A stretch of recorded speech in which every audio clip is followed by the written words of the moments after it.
Jurassic Park wasn't destroyed by a hurricane or an earthquake. This multi-billion-dollar theme park with real dinosaurs was completely wrecked by one person on the inside. The chaos, the terror, all of it started with a single command on a computer, all because of pure human greed. I'm going to show you how this one programmer, Dennis Nedry, single-handedly destroyed the most insane theme park ever built.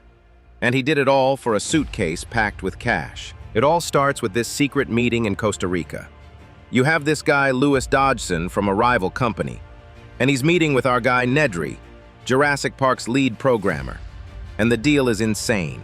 Dodgson offers him $1.5 million to steal 15 living dinosaur embryos. Can you even imagine that? Nedry was drowning in debt and super angry, so for him, this wasn't just about the money. This was revenge.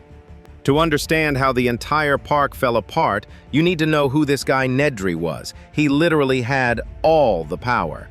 He was a super smart but super annoying programmer who built the park's entire system. I'm talking millions of lines of code that controlled everything, from the cars to the locks and even the high-voltage electric fences. He said it himself, that kind of system doesn't come cheap. But the park's creator, John Hammond, who always said, "Spare no expense," made a huge mistake. He was cheap with the one guy he shouldn't have been cheap with. We don't know if Nedry was actually underpaid or just crazy greedy, but he complained about it all the time. He saw Hammond spending millions on scientists, but wouldn't give him a raise. In the book, it's even worse. Hammond basically blackmailed Nedry to fix bugs for free. The movie makes it simple. Nedry was in debt, and he felt disrespected. That's a crazy combination.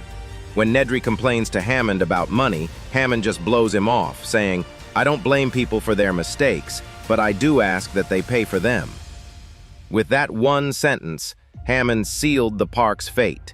He made an enemy of the one person who knew every single secret and every single weakness in the park's system. The deal was never just about the cash. It was about getting even. Nedry's plan was absolutely insane, and he only had a tiny window to pull it off. He had just 18 minutes to shut down security, steal the embryos, and drive his Jeep to a boat waiting at the East Dock. And he used a giant tropical storm for cover. With most of the staff leaving the island, no one would be watching him. So what does he do?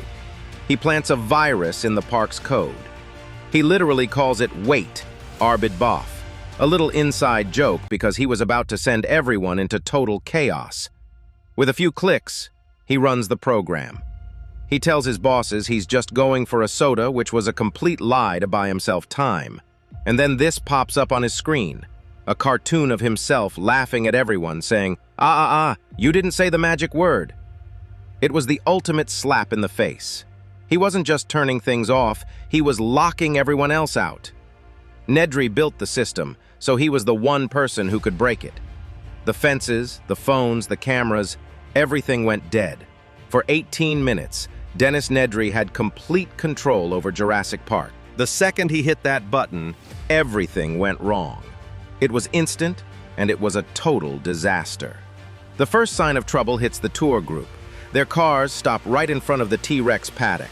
The power is out, the fences are off, and the T-Rex is now completely free. The attack that happens next is one of the most insane scenes ever, a perfect reminder of what happens when you can't control nature. Dr. Malcolm is almost killed, and Dr. Grant has to protect the kids in a park that's now a hunting ground. But it gets crazier.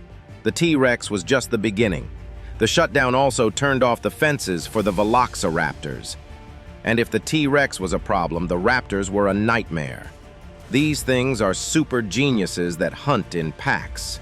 Their escape turned a bad situation into a survival challenge for every single person left on the island.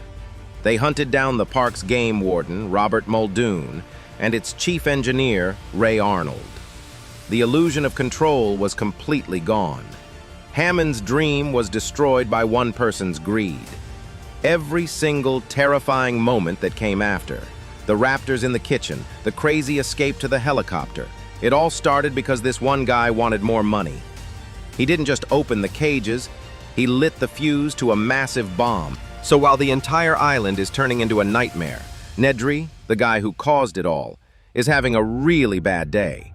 The storm he was using for cover turns against him. He crashes his Jeep in the middle of the storm and gets completely lost.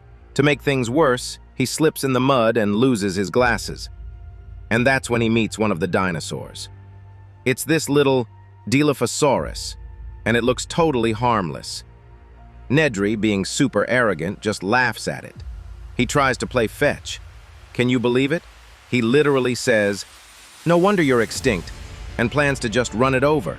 And then, bam! The dinosaur flares up its neck frill and spits this black venom right in his face. He stumbles back to the Jeep completely blind, but the dinosaur is already inside waiting for him. In his final moments, Nedry got exactly what was coming to him. The man who betrayed an entire world for a can of Barbasol full of embryos was killed by one of its creations. The guy who destroyed a multi-billion-dollar park was taken out by one of its smallest dinosaurs, his screams lost in the storm. His body, the Jeep, and the embryos were gone forever, which is kind of the perfect ending. It proves the movie's main point: life finds a way, and so does karma.